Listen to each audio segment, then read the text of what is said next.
Subhanallah, Alhamdulillah. Nak masuk TV berapa semua ni? Kita boleh pilih ni. Semua TV masuk ni. Alhamdulillah. Alhamdulillahirabbil alamin. Hamdan lillah, salatan wa salaman ala Rasulillah. Sayyidina wa maulana wa habibina wa syafi'ina Muhammad ibni Abdillah wa ala alihi wa ashabihi awliyaillah. Apa khabar semua? Alhamdulillah sehat. Kaifa halukunna jami'an? Dah confused dah. Amin. Amin. Kaifa halukunna jami'an? Dia sama dengan how are you all? Oh, fine. Thank you. Boleh jawab kan? Senang. Jadi sama je tu. How are you all this morning, today? Jadi kaifa halukunna jami'an? Apa khabar semua? Kita jawab alhamdulillah bi khair. Alhamdulillah dalam keadaan yang baik. Tu dah berapa kali belajar tu kan? Lupa. Tak ada masalah tu. Alhamdulillah. Alhamdulillah. Syukur pada Allah Subhanahu wa taala. Kita masih berada di sini pada saat ini di rumah Allah yang mulia ini, di taman syurga Allah yang sementara ini. Mudah-mudahan Allah Subhanahu wa taala akan memilih kita untuk berada di taman syurganya yang sebenar di akhirat kelak. Amin amin ya rabbal alamin. Dalam kita melalui sehari-hari kan, mana lebih banyak kita rasa kita malas ke kita rajin? Alhamdulillah yang rajin tu kan. Saya kan sebenarnya dengan kita rasa bahawasanya aku ni banyak malas lah, aku ni banyak buang masa lah, aku ni banyak salah lah, kenapa aku ni rasa teruk je. Kita bayang orang sebaya dengan kita umur 50, 60 lain, mungkin banyak zikir kot dia orang tu kan. Orang duduk kat rumah tu, mungkin dia orang tu lembut, tak marah-marah macam saya, macam kita ni kan. Sebenarnya dari satu sudut, dengan kita fikir kita ni macam malas, tak semangat, dengan kita ni teruk, itu lebih baik daripada kita fikir aku ni bagus, aku ni rajin, kira isi solehah dah ni. Kan, aku ni kira baguslah daripada jiran sebelah. Maksudnya merasakan diri itu teruk, merasakan diri itu masih lagi jauh, kurang daripada orang lain, membuatkan kita sentiasa sedar diri dan kita rasa nak perbaiki. Maksudnya kita tak berpuas hati dengan apa yang kita buat sekarang. Kan pernah ada satu hari kita macam malas je, tapi ikut juga ke malas tu. Kan, satu hari rasa nak golek-golek, nak ni malas, tu malas, lepas tidur nak sambung tidur. Masya Allah. Tapi hati tu rasa tak macam teruk. Rasa macam ya Allah, macam hari ni tak ada buat apa-apa, macam hari ni tak ada fungsi sangat sebagai manusia. Hari ni tak kurang sangat ibadah, semua produktiviti sebagai seorang isteri kurang. Sampai ketika kita minta maaf dengan suami, bang saya minta maaf hari ni saya teruk sikit. Dia pun macam biasa nampak. Pernah tak kita rasa begitu? Pernah kan? Sampai kita minta maaf lah, macam teruk je hari ni, macam pagi hari ni macam kurang produktif, malam tadi pun macam gitu je. Jadi dengan rasa bersalah begitu, ia sebenarnya bagi tekanan kepada kita untuk berubah. Betul kan? Maksudnya dah cukup layan nafsu, cukup rehat, cukup malas. Jadi kita pun bangun keluar, insya-Allah dengan semangat tu kita jadi lebih baik daripada hari semalam. Jangan rasa semua kita betul, semua kita bagus, semua dah cukup dah. Sebab apa kita tengok apa yang aku buat, aku jadual semua buat. Yang ni dah buat, bagus, tik bagus. Kita takut bimbang berlakunya tipu daya syaitan, membuatkan kita selesa dengan kedudukan yang kita ada. Hadis Nabi SAW, Nabi bersabda, al-imanu yazidu wa yanqus. Iman itu bertambah dan juga berkurang. Al-imanu yazidu bita'ah. Iman ini akan bertambah bila kita melakukan ketaatan, wa yanqus bil ma'siyah. Dan iman ini akan berkurang bila kita melakukan maksiat. Di situ kita kena juga siasat. Kenapa kualiti ibadah kita sangat turun? Kenapa kita jadi malas? Kenapa badan kita berat nak baca Quran? Kenapa mengantuk sangat? Muka satu muka surat dah mengantuk. Kenapa zikir rasa tak sedap? Ia ada kaitan dengan yang kus bil maksiyah. Kemungkinan besar kita ada buat maksiat dalam beberapa hari ni. Sebab itu kena mula dengan taubat. Mungkin adalah maksiat mulut kita bercakap benda yang tak baik. Mungkin ada maksiat mata kita melihat benda yang tak baik. Mungkin ada maksiat telinga kita tak mengumpat, kita cuma dengar umpatan je. Kita kata terpaksa dengar. Dah orang tu datang terpaksa dengar, dan tak ngumpat cuma dengar. Tapi dengar dengan mengumpat kedudukannya sama, kecuali kalau dia tak redha. Memang dalam hati tak redha, tak nak dengar, tapi tak reti nak lari. Betul kan? Kalau kita nampak ada orang menguik-nguik panggil kita dan nampak ada ciri-ciri panggilan itu, ciri-ciri nak mengumpat, kita nak buat apa? Boleh cam tak kalau orang panggil nak mengumpat? Mengumpat ni baunya busuk. Saya pernah tak lagi cerita kisah bagaimana seorang Nabi dia bermimpi dan diberi arahan 5 perkara dia perlu buat. Kalau pak cerita tak apa ulang banyak kali kan. Baiklah, kisah ni boleh ya cerita sikit ya, mula pagi-pagi ni. Ada seorang Nabi dalam kitab Kembara Tasawuf. Ada satu kitab tu, subhanallah, Bahtera Tasawuf, tak silap saya. Okey, dalam kitab tu menceritakan satu kisah seorang Nabi Allah yang tak disebut namanya, tapi kisah pada riwayat yang sahih. Pada malam itu dia tidur. Bila tidur dia bermimpi. Dalam mimpinya Allah beri arahan 5 perkara. Boleh catat 5 perkara ni, balik cerita pula. Cerita dia sangat menarik. Allah bagi arahan 5 perkara kepadanya. Yang pertama, setelah kamu bangun pagi, pergilah menuju ke timur ataupun barat, antara dua tu. Menuju ke timur. Contoh menuju ke timur. Bangun pagi, keluar daripada rumah menuju ke timur. Kemudian apabila kamu nampak sesuatu, maka makanlah. Apa dia? Makanlah. Arahan pertama Allah, apabila nampak sesuatu, makanlah.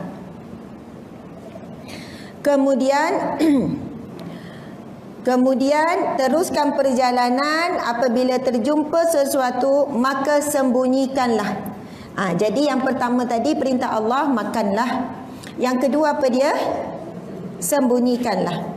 Kemudian yang ketiga, Allah perintahkan, kemudian kamu teruskan perjalanan, jangan menolak permintaan.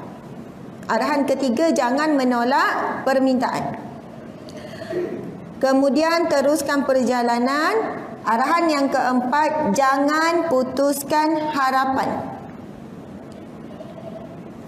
Kemudian Allah perintahkan teruskan perjalanan dengan perintah yang terakhir, iaitu larilah sejauh-jauhnya. 5 perkara. Seorang Nabi, di antara wahyu yang diterima daripada Allah ialah daripada mimpi. Kita ni bukan tahap mana-mana ni. Kalau ada mimpi apa-apa tu bukan ilham, bukan wahyu daripada Allah ya. Bang, malam tadi saya mimpi pergi kedai emas beli gelang baru. Kita ni kadang buat istikharah pun belum tentu lagi kita boleh percaya dengan mimpi tu. Istikharah apa ni tua-tua ni, nak istikharah apa kita ni? Antara 2 handbag. Tak payah istikharah lah tu, beli je 2 handbag tu, bagi saya satu. Kita buat istikharah nak pilih menantu contohnya kan. Asyik mimpi menantu yang cadangan A tu. Mak rasa betul dah yang A tu. Sebab yang A tu dengan kayanya, dengan handsome-nya, dengan itunya. Yang B tu tak ada jaminan. Belum tentu sembahyang berjemaah, belum tentu orang yang baik, nampak baik belum tentu baik. Ayat tu kan. Kadang-kadang kita mimpi kita tak boleh percaya sangat. Walaupun muncul lah 3 kali mak timbul muka dia dalam mimpi, mak kira betul lah tu. Mak pilih dia lah untuk kamu. Sebab apa? Mimpi kita, mimpi manusia yang biasa, banyak dosa, hati kita ni bukan bercahaya sangat. Kemungkinan besar mimpi kita didorong oleh nafsu, oleh angan-angan, oleh impian kita. Jadi kalaulah kita ni bila nak buat satu istikharah, buat salat istikharah mohon petunjuk, antara kaedahnya ialah kita pergi berjumpa dengan orang-orang yang alim, orang-orang yang soleh, guru-guru kita, tok guru, tuan syekh, siapa-siapalah. Kalau ada baba yang datang, orang-orang warak, orang-orang alim, baba saya nak tanya, saya ni keliru antara 2 orang ni, yang mana satu saya nak pilih. Gini-gini. Jadi orang alim dia ada firasat dia. Sebab itu berhati-hati dengan firasat orang mukmin, dengan orang soleh, dengan orang-orang alim, sebab dia berfirasat daripada Allah, daripada ilmu. Jadi kita tanya pendapat. Okey, baiklah. Tanya pula pendapat orang lain. Mungkin ada beberapa orang lain lagi yang mana dia rasa boleh dipercayai. Subhanallah. Okey, alhamdulillah. Jadi nak ceritanya mimpi seorang Nabi ni, kita tahu Nabi ni ada berapa orang Nabi? Yang wajib kita ketahui dan kita beriman berapa orang? 25 orang Rasul dan Nabi. Ada riwayat mengatakan Nabi ada 313. Bahkan ada yang mengatakan Nabi ini jumlahnya lebih banyak yang tidak diketahui. Bahkan ada kata beribu-ribu, ada kata puluh ribu. Yang mana kita tahu perbezaan Nabi itu dia dapat wahyu daripada Allah untuk dirinya saja, ataupun dirinya dan anak-anak dia saja dia sampaikan, ahli keluarga. Tapi bila jadi Nabi dan Rasul, dia dilantik oleh Allah sebagai Nabi dan dia juga wajib menyampaikan. Kalau tak menyampaikan, dia akan dimurkai oleh Allah, sebagaimana cerita beberapa orang kisah Nabi. Contohnya Nabi Yunus. Dia dah fras dah berapa tahun, seorang pun tak ada yang nak ikut. Akhirnya dia bawa diri, dia tinggalkan kaum dia. Akhirnya dia diuji oleh Allah, ditelan oleh ikan Nun. Lepas tu dia berjanji bertaubat dengan Allah, dia balik semula kepada kaumnya. Bila dilantik menjadi Rasul, maka dia tidak dibenarkan macam mana pun keadaan untuk lari daripada kaum dan kena menyampaikan sampailah mati.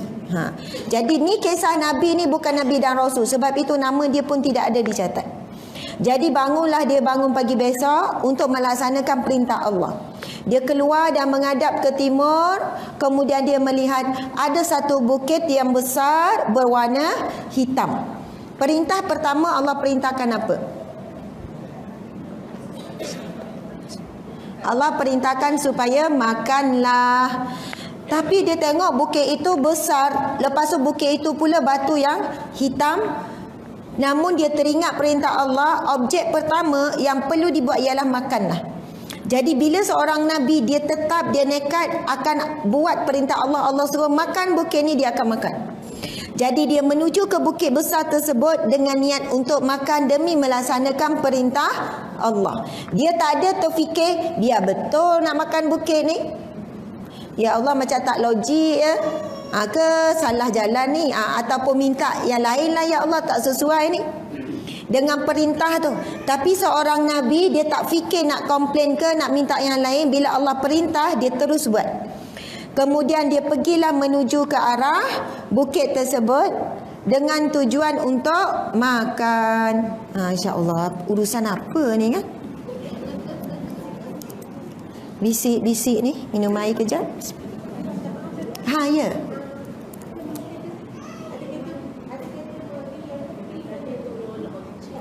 Oh, sebab nak buat renovate tu, nak buat kerja, jadi kena alihkan. Kereta siapa tu? Kereta Myvi. Tak apa, tuan dia dah ambil kunci tu. Jangan tengok. Dia sogan tu nak bangun.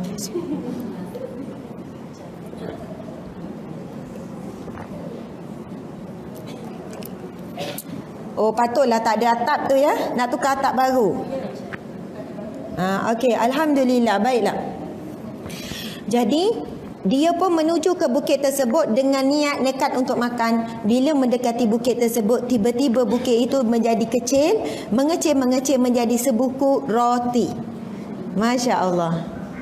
Jadi sebungkus roti, kemudian perintah Allah supaya makanlah, dia pun makan dan roti itu sangat manis. Okey, lepas tu dia teruskan perjalanan. Perintah yang kedua apa dia? Sembunyikan. Dia nampak ada satu tekor emas yang bersinar-sinar.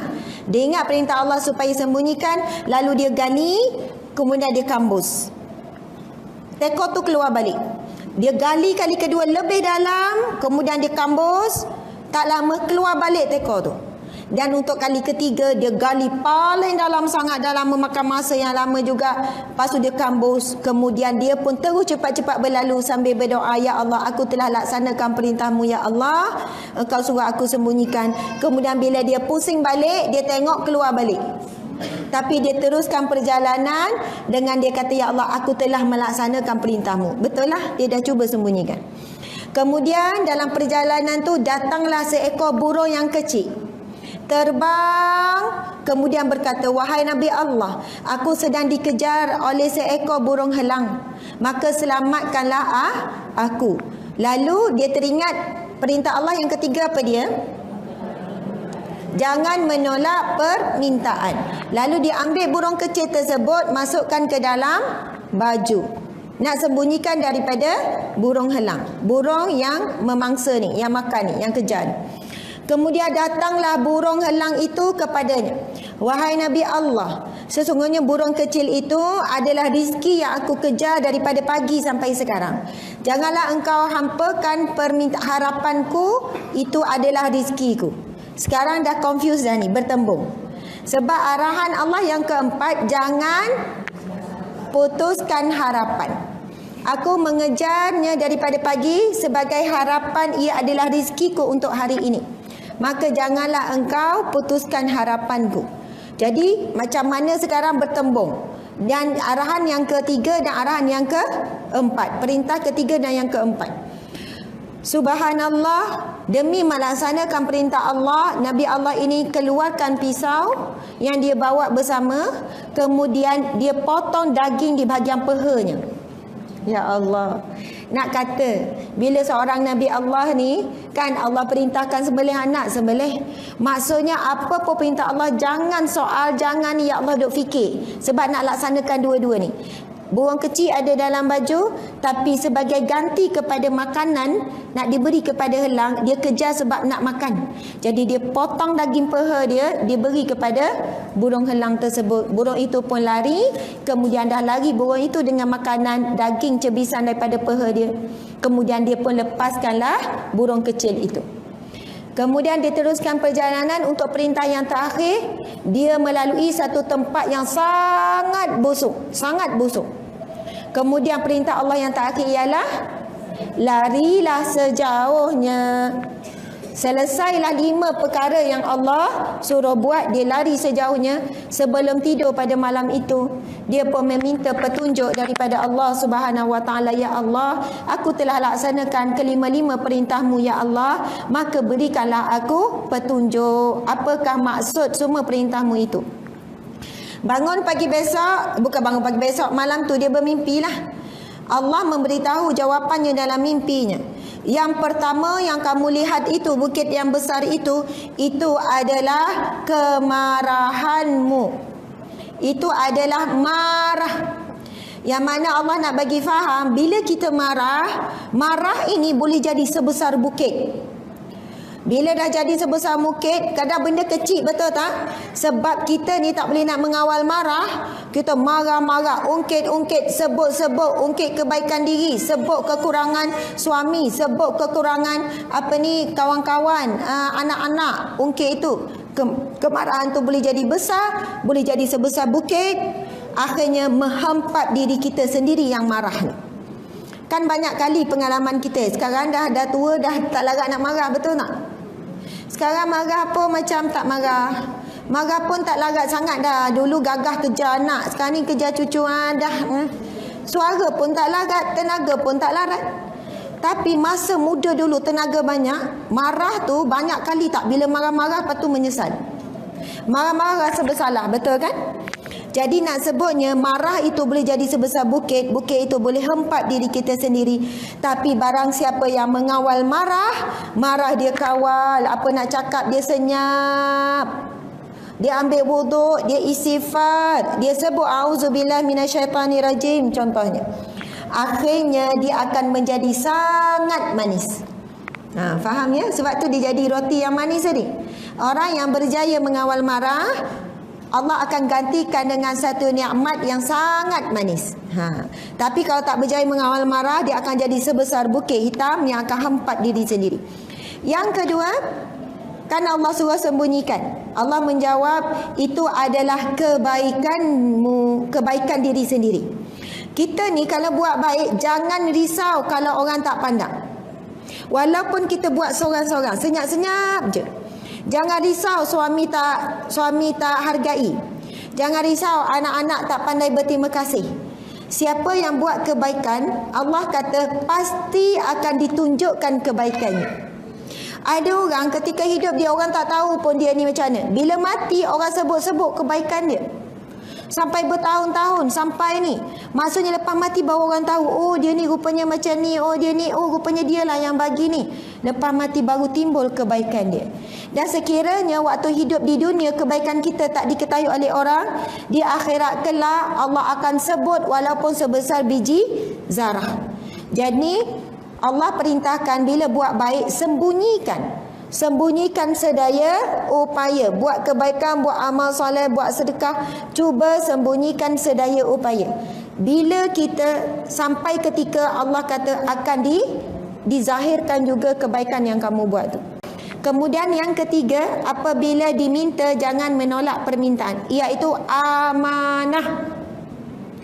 Apabila kamu diberi amanah, jangan menolak amanah. Kalau dilantik sebagai AJK surau, nak terima ke nak tolak? Terima. Tapi bila masa pemilihan tak ada orang datang, yang sama tu lah datang. Yang tak datang tu kenapa tak datang? Kita ada mesyuarat. Saya takutlah datang nanti saya dipilih. Perasan pula dia dipilih. Saya tak nak lah nanti asyik-asyik saya.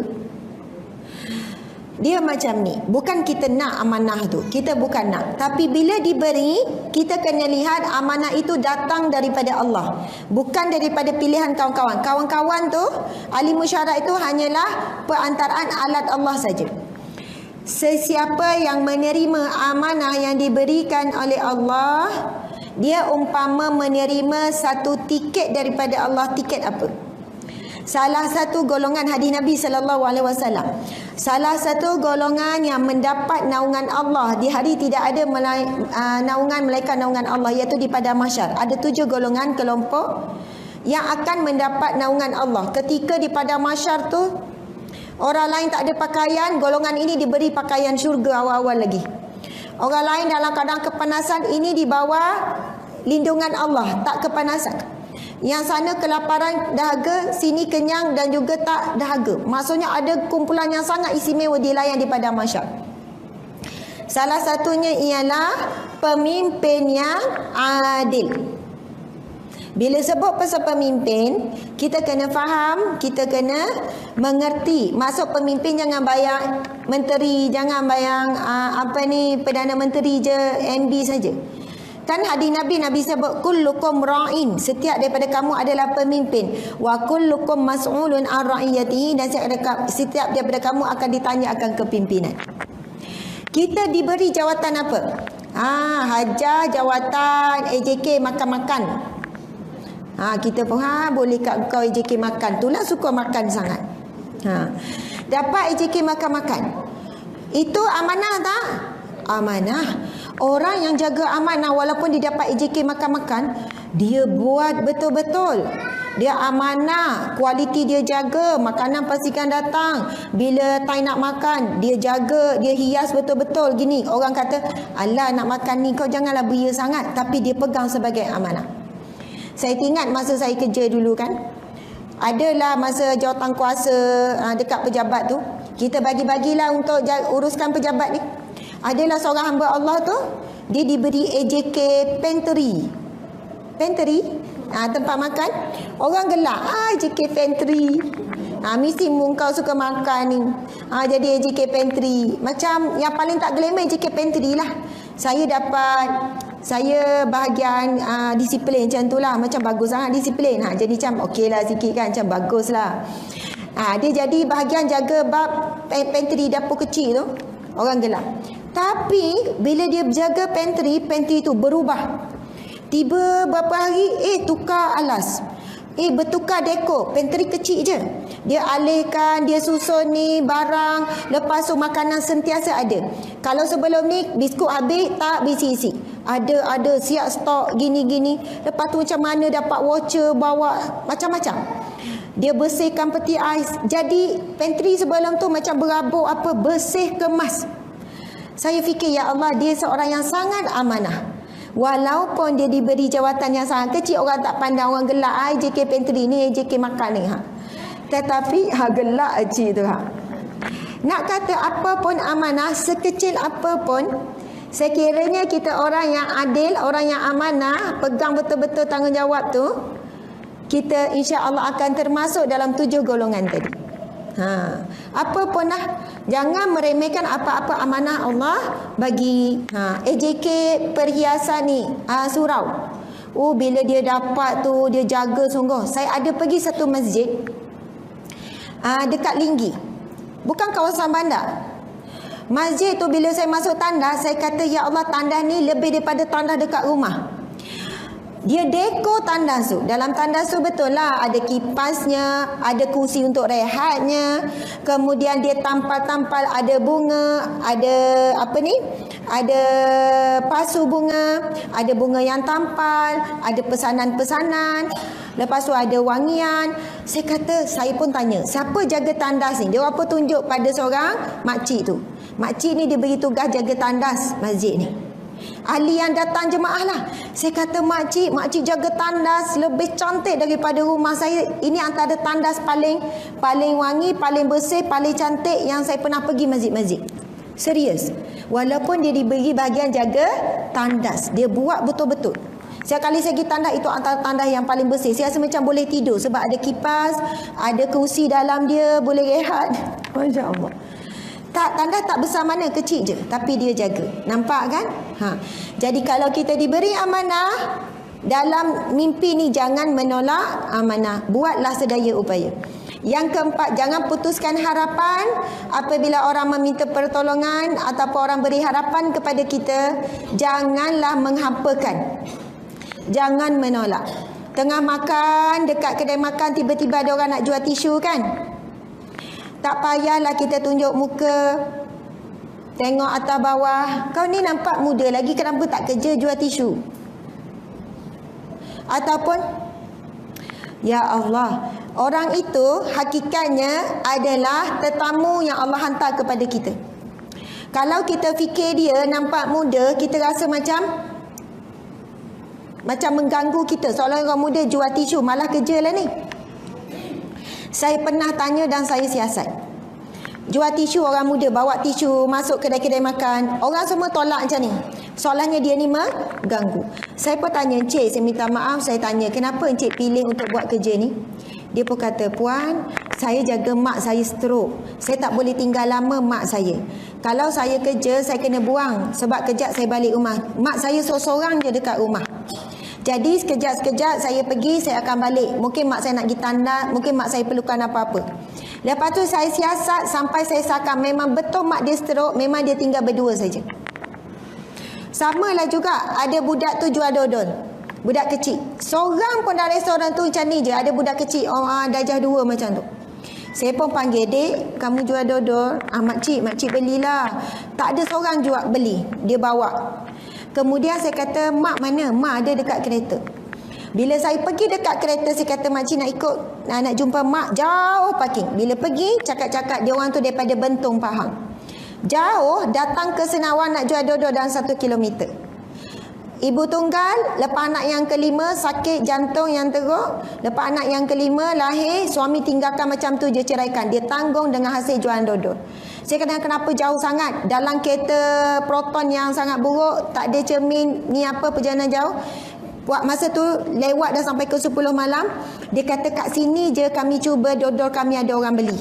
Kalau kat Bentong, dekat Jempol, dekat dia lalu kot Jelebu apa semua tu tak ada orang nak beli. Dan saya reti buat benda ni je. Sampai hari ni saya berhubung. Masa saya jumpa mak dia tak pakai tudung langsung, lengan pendek, pakai seluar biasa, rambut pun warna, tak semayang apa semua. Saya balik rumah ambil tudung, terus pakaikan dia masa tu. Saya tunggu, suruh semayang semua. Sampai hari ini Alhamdulillah berhubung lagi. Anak keluar masuk hospital dan dia dah tak tinggal solat dan dia juga tutup aurat dengan baik pakai tudung. Kita tak boleh kata kadang-kadang orang susah, orang fakir miskin, dia dekat dengan jahil. Dia kata ustazah sama ni tak ada pernah orang tegur saya pasal tudung. Saya tahu wajib tapi saya dibesarkan dengan keluarga ni pasal semayang, anak-anak semua tak semayang. Jadi begitulah.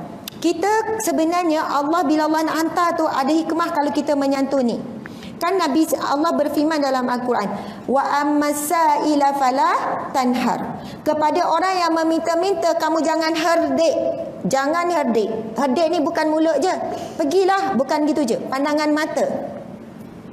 Itu pun herdik ya. Jadi kalau ada yang meminta nak jual tisu, nak jual ni, ambil lah. Kalau tak nak ambil, bagilah RM1. Tak apa, cik tak nak. Bagi RM1. Bagi RM2. Jangan fikirlah sindiket ni, tipu ni, kaya kot ni. Sebab pernah Rasulullah bersabda, berilah kamu kepada yang meminta, walaupun yang meminta itu datang dengan kuda. Kalau zaman Rasulullah, kuda itu orang yang kaya lah. Ada kuda itu kenderaan yang paling baik. Nak katanya kalau ada orang datang rumah kita bagi salam, nak pinjam duit, meminta lapar, kita tengok ada kereta kancil dia datang. Janganlah pula kita jawab, tu ada kereta tu, jual lah kereta buat beli makanan. Kalau kita ni jenis yang fikir macam tu, kadang ada orang meminta tengok atas bawah. Bang, nampak kasut dia mahal tak ya? Padahal kasut tu orang beri. Nampak baju elok je, tak nampak susah tak ya? Padahal baju tu pada orang beri. Habis tu kalau orang susah, orang miskin kena pakai compang-camping, tak pakai sipar baru nak pergi. Adakah mereka tak boleh nak melalui perubahan? Jadi Allah pun beri peringatan kepada orang yang meminta kamu jangan herdik. Dan Nabi kata, berilah walaupun yang meminta itu datang berkuda. Pernah tak kita hidup dalam keadaan susah, walaupun rumah besar, ada kereta, ada sesak duit? Betul kan? Kalau nak pergi minta dengan orang pun orang tak percaya. Ya ke kau susah? Nampak senang? Orang tak tahu ada ketikanya kita sempit. Masya Allah. Nak pinjam dengan adik-beradik pun malu. Sebab kau orang kaya. Yelah memang aku ada semua, tapi sekarang sedang sempit. Pinjam RM10,000. RM10,000 pinjam. Adalah. Okey, sambung lagi. Kepada orang yang meminta, jangan orang yang meminta, orang yang jangan putuskan harapan kepada orang yang meminta. Dan yang terakhir, ini kaitan sebenarnya tadi, cerita panjang kan, tapi dapat ilmu kan. Yang terakhir ni Allah perintahkan supaya larilah sejauhnya. Dia melalui satu tempat yang busuk. Allah memberi jawapan, itu adalah ghibah, iaitu itu adalah mengumpat. Kalau kamu nampak ada kumpulan yang mengumpat, maka larilah sejauhnya. Sebab itu mengumpat ini ada bau. Mengumpat ni ada tanda-tanda, ciri-ciri pengumpatan sedang berlaku. Kalau ada kumpulan mengumpat, kita boleh cam tak dia tu, kumpulan tu sedang mengumpat? Boleh cam tak? Boleh. Memek muka tu lain. Cam. Betul lah tu kan. Kita pun besok buat. Betul tak? Kalau mengumpat orang, air muka ahli umpatan tu, muka dia lain macam teruja lah. Kadang ngumpat sambil zikir tu, astagfirullah. Ya Allah, biar betul. Anak tu imam kita, Allahu Akbar Allah. Berzikirlah apalah. Astagfirullah, dan tak sangka lah. Ya Allah, kita muhasabah lah ni. Kiranya kita muhasabah. Sambung lagi. Dia muhasabah orang lain. Dia sendiri tak muhasabah. Hasibu anfusakum qabla an tuhasabu. Hisab diri kamu sebelum kamu dihisab. Hadis Nabi itu suruh kita hisap diri kita, tapi kita sibuk hisap orang lain. Nanti akhirat kelak kita akan berat hisap kita. Na'udzubillah min zalik. Orang yang banyak hisap dirinya di dunia, ringanlah hisapnya di akhirat. Subhanallah. Amin ya rabbal alamin. Mudah-mudahan kita golongan itu, bukan golongan yang pertama. Orang mengumpat memang ada tanda-tanda, ada ciri-ciri. Dia muka, lepas tu cara dia panggil kita berbeza. Dia panggil macam ni Jap lah cara panggil lain, memek muka lain. Dan muka masing-masing tu segar je. Tak ada ngantuk ke tengah ngumpat, tak ada. Tengah mengumpat, tak ada. Yang macam ni kalau dalam kuliah. Ya. Jadi kalau lah perjumpaan bukan mengumpat, peringatan ke tazkirah, muka lain, muka masing-masing. Tengok jam. Tu kalau dia jumpa bincang benda yang penting. Tak ada ngumpat-ngumpat orang. Muka nampak boring belaka. Lepas tu ada yang tengok jam, ada yang ngantuk. Tu betul lah tu. Itu bukan mengumpat tu. Jadi mengumpat ni ada bau. Mengumpat ni ada tanda. Nabi kata dalam mimpi tu Allah perintahkan larilah sejauhnya. Nampak ada kumpulan yang macam ada ciri-ciri umpatan besar-besaran tu. Kita orang panggil kita pun buatlah alasan. Minta maaf aku nak cepat. Alah kejap je kau ni. Cerita hangat ni. Minta maaf. Nak pergi tandas. Fikirlah apa pun. Minta maaf nak pergi tandas tak tahan. Dah cakap macam tu, pergi tanda teruslah. Pergi tanda betul lah. Kan menipu pula. Takkan dia nak sekat lagi kalau kita nak pergi tandas. Minta maaf, saya nak pergi tanda, tak tahan. Alah, tandas tak lari. Takkannya orang biar je. Buatlah apa pun alasan yang kita boleh lari. Janganlah sterik sangat. Maaflah saya tak masuk bab ngumpat-ngumpat ni. Kan orang kata poyo pula kan. Jadi buatlah apa-apa alasan untuk kita malihkan diri. Sebagaimana dalam mimpi ni Allah perintahkan jauh, larilah sejauh-jauhnya. Subhanallah. Ya encik? Sila. Ada.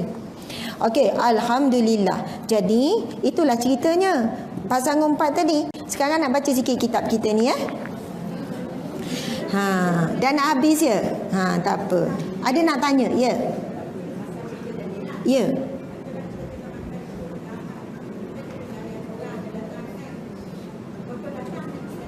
Ya. Yo, faham. Mula-mula kita duduk seorang. Lepas tu datanglah yang kedua. Datang lagi ketiga. Lepas tu dah mula buka cerita orang tu, buka cerita orang ni. Oh, pasal bersedekah. Okey, tapi saya nak jawab juga. Ada orang kata, Ustazah, pasal ngumpat ni saya bukan nak dengar. Saya duduk, tiba kawan datang, mereka ngumpat. Saya nak lari dah tak boleh dah sebab saya duduk makan. Jadi kalau kita tak redha, kita tak termasuk dalam golongan yang mendengar umpatan tadi. Tapi kalau kita tokoh tambah sama, kita termasuklah. Bagi duit tu kan. Bagi sedekah tu. Kalau dekat Malaysia ni jarang kalau kita bagi orang kerumun. Biasa berlaku di Indonesia, betul? Satu lagi di Mekah, di Madinah. Betul kan? Kalau ada pengemis tu, kita dah tahu situasinya di sana begitu, jadi kita tak bagi tak apa. Sebab memang pengalaman saya pergi hari tu pun bagi seorang, dia kejar. Dia mari kerumun. Dan kita faham mereka tu mungkin sampai tahap bukan yang betul-betul mengemis dah. Mereka guna perkataan apa ni al-jannah, doa ni, lapar apa semua. Jadi dalam situasi tersebut ia bukan sama dengan keadaan kita di sini orang datang. Faham ya? Sekarang terpulang kepada kita lah menilai dan tengok keadaan. Sama orang kata pergi Jakarta ke pergi mana, Indonesia ke kan. Ada kawasan pengemis banyak tu, nanti kita habis dia tarik beg apa semua. Dia paksa sebab dia tengok kita dah bagi pada seorang. Itu namanya kawasan pengemis. Jadi berhati-hati. Ini yang kita cerita situasi Malaysia. Tengok dekat saya minyak, perasan tak? Kadang ada makcik-makcik daripada Thailand biasanya. Dia jual kerepek, jual keropok, betul kan? Kadang bagi je lah RM2, bagilah RM1, dia nak jual. Orangnya baik-baik. Saya tengok pakai tudung labuh. Lepas tu kalau time solat, dia orang tinggalkan makanan kat situ, dia orang pergi solat. Maksudnya bukan dia orang tu sindiket ke apa, wallahualam, tapi mungkin betul-betul orang susah daripada Thailand untuk cari rezeki menampung pondok-pondok di Thailand antaranya. Jadi kita bagi saja dengan niat kita bagi kepada jalan Allah. Insya-Allah. Okey, baiklah. Kita baca ni yang ke J. Yang ke J. Betul tak? J. Bismillahirrahmanirrahim. Berhias dan mempercantikkan diri. Hal ini berdasarkan sabda Nabi SAW. Wanita yang paling baik adalah yang menyenangkanmu apabila engkau memandangnya. Siapa memandang ni? Suami memandang. Nabi bersabda, wanita yang paling baik adalah yang menyenangkanmu apabila engkau memandangnya. Subhanallah.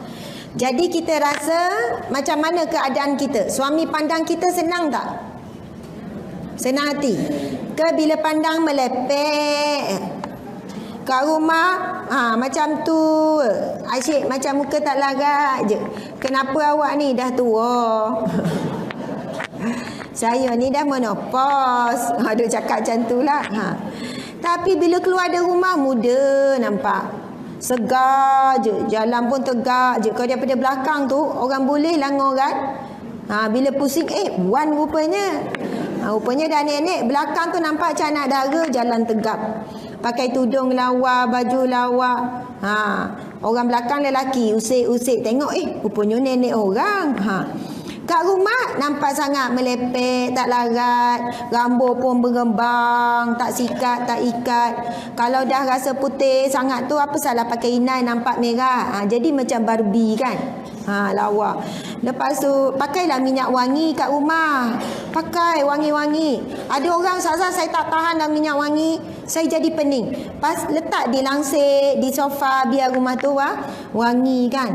Lepas tu pakailah baju ni, baju yang lawa sikit. Banyak kali dah sebut pasal ni tapi ingatkan lagi. Sebab masih pakai baju koyak tu lagi kan. Dia pakai juga baju yang koyak. Minta maaf lah bang. Minta maaf lah awak ya Tuan Haji. Inilah baju yang paling selesa. Minta maaf lah. Sejuk pakai baju ni. Bawah dah koyak, kat ketiak dah koyak. Aduh lah. Melampau. Tapi memang ada yang aku betul Ustazah. Yang tu lah ada ulang. Lepas basuh pakai, lepas kotor basuh ulang balik. Sebab nak selesa di rumah.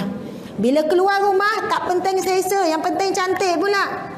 Walaupun baju tu panas sikit, kain dia keras sikit, tapi sebab orang puji baju tu, kau nampak kurus lah. Memang kerap dia pakai baju tu. Nak kata baju ni, baju yang orang tak puji, orang kata nampak lebar tu, kali tak akhir dia pakai. Nak sebut bila kat luar kita tak penting sangat selesa tudung macam mana, tapi yang penting yang inilah yang bila kat rumah. Sebab itu Nabi kata perempuan yang paling baik adalah yang menyenangkan pandangan mata suaminya.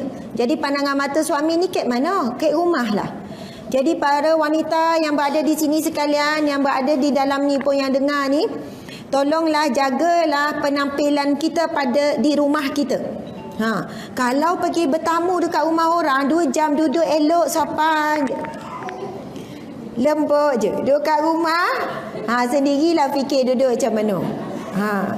Duduk terkangkang, duduk tak sopan lah, tak ada siapa sopan tu depan suami. Macam tu lah bukan orang lain awak. Dah daripada muda sampai sekarang. Jadi sebenarnya isteri yang Masya Allah, yang solehah tu kan, dia santun depan suami. Dia menggunakan nada suara yang paling rendah dengan suami. Tapi terbalik semua. Kalau ada suami orang lain datang, tetamu, kamai lagi. Duduklah. Makan. Tambah. Kan? Tambah. Lepas tu, tak apa, saya ambil air. Basuh kat sini je, tak apa, tak payah pergi singki. Lepas tu orang tu bawa pinggan pergi ke dapur. Tak payah basuh, tinggal nanti saya basuh. Macam tu kan. Suami semua terbalik. Makanlah. Nambah. Tak nambah ke? Tak sedap. Macam tu kan. Pinggan tu jangan lupa basuh. Takkan satu pun tak boleh basuh. Terbalik. Yang tetamu tadi suami orang, tak payahlah basuh, tinggal. Orang tu nampak nak basuh, marah. Tinggal, jangan basuh. Terbalik semua. Macam mana tu kita? Jadi Nabi sebut siapa yang nak jadi wanita yang paling baik. Cuba angkat tangan lah saja je, main-main angkat tangan. Siapa nak jadi wanita yang paling baik? Angkat tangan. Masya Allah. Semua nak jadi, semua yang baik. Nabi sebut yang menyenangkan suami apabila memandang. Bukannya menyenangkan orang luar, bukan menyenangkan jiran-jiran, menyenangkan, tapi bila suami pandang rasa senang hati, kita dah jadi wanita yang paling baik. Masya Allah. Susah ke senang? Sebenarnya dia tak susah. Dia akan jadi mudah bila kita mari datang belajar. Kita faham. Kita nak kejar menjadi wanita yang paling baik. Adalah nanti yang komen tu, Ustazah saya tak ada suami. Yang tak ada suami, buat baik kepada orang terdekat. Siapa ada kat rumah? Ada mak ayah, jadi yang paling baik, yang menyenangkan pada mak ayah. Ini orang yang belum kahwin lagi ataupun suami dah meninggal. Jangan cari suami. Tak apa, setakat tu saja. Okey. Baiklah. Sekarang masa kita ada lebih kurang 2-3 minit lagi. Boleh ke lebih sikit ni? Boleh. Okey, yang K. Ini tak okey sebab saya nak sebut juga. Jangan mengungkit-ungkit pemberian suami. Kerana mengungkit itu hanya menghilangkan balasan dan pahala sebagaimana Allah Subhanahu Wa Taala berfirman. A'udzubillahi minasyaitonirrajim. Ya ayyuhallazina amanu la tubtilu sadaqatikum bil manni wal adza.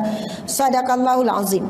Wahai orang-orang yang beriman, janganlah kamu menghilangkan pahala sedekah kamu dengan menyebut-nyebutnya dan menyakiti perasaan orang yang menerimanya. Masya Allah. Kita bila dah bersedekah, dah beri, setiap pemberian daripada seorang isteri kepada suami itu dikira sedekah.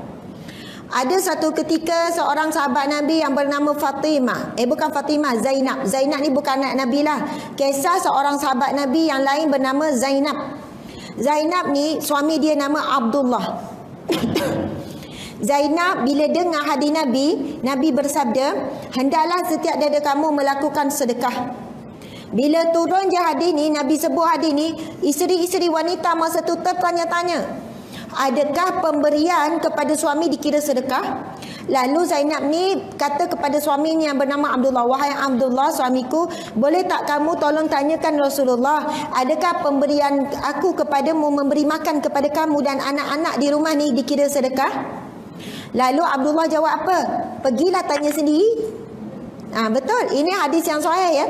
Macam samalah kanan, bang tolong tanyalah sendiri. Jadi samalah dengan sahabat Nabi ni, Abdullah ni dia jawab, kamu pergilah tanya sendiri.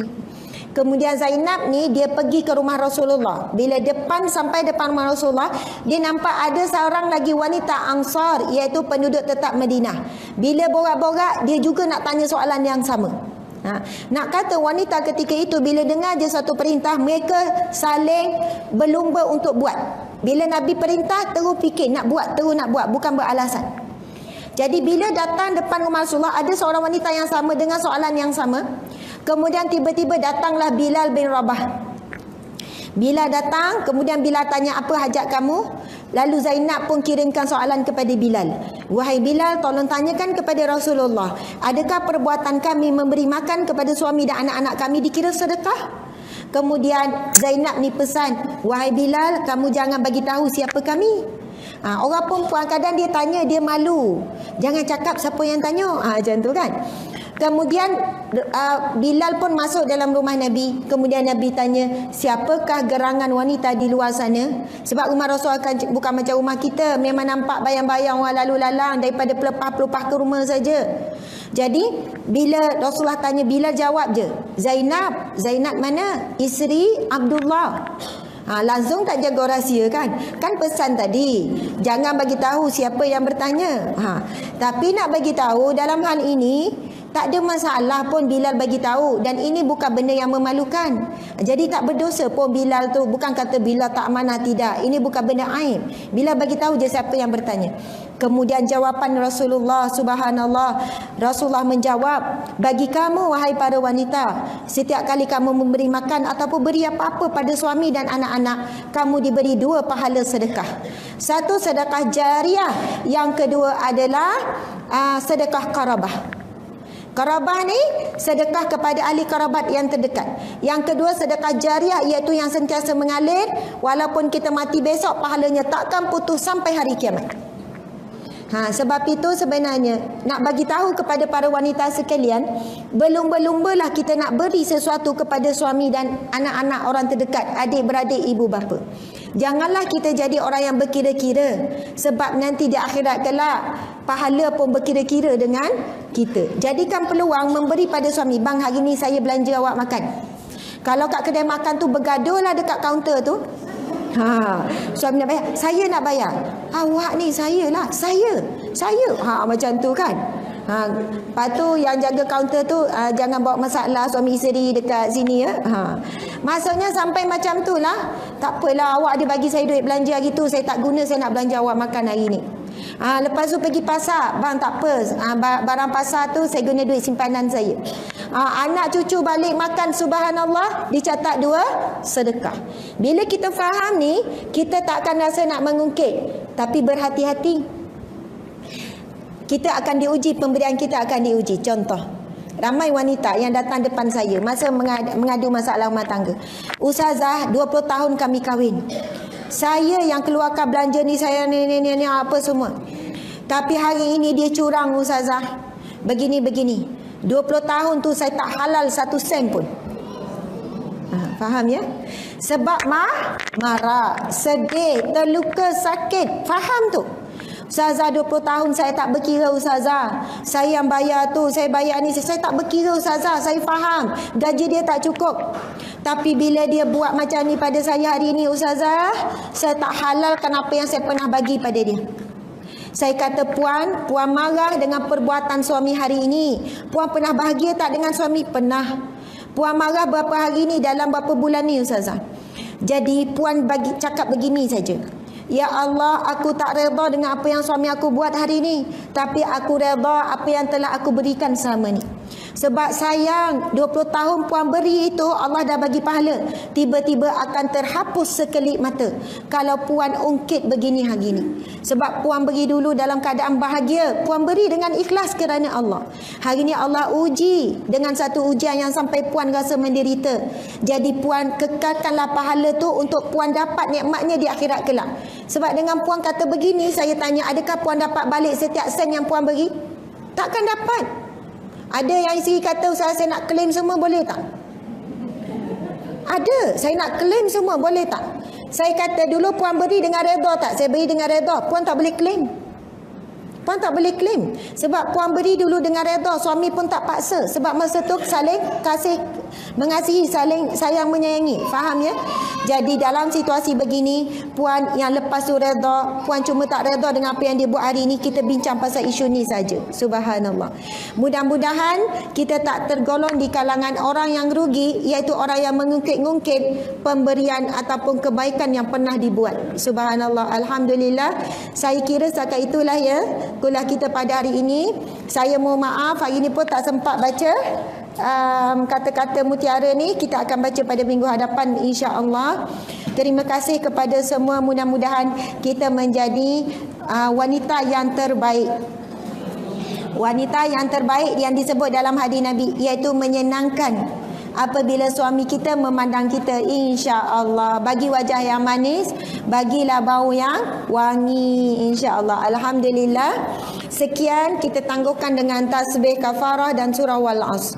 Bismillahirrahmanirrahim. Subhanakallahumma wa bihamdika asyhadu an la ilaha illa anta astaghfiruka wa atubu ilaik. Bismillahirrahmanirrahim. Wal-Asr. Innal insana lafi khusr illa allazina amanu wa amilus salihat wa tawasaw bil haqqi wa tawasaw bis sabr. Sadaqallahul azim. Wabillahi taufiq wal hidayah. Assalamualaikum warahmatullahi wabarakatuh.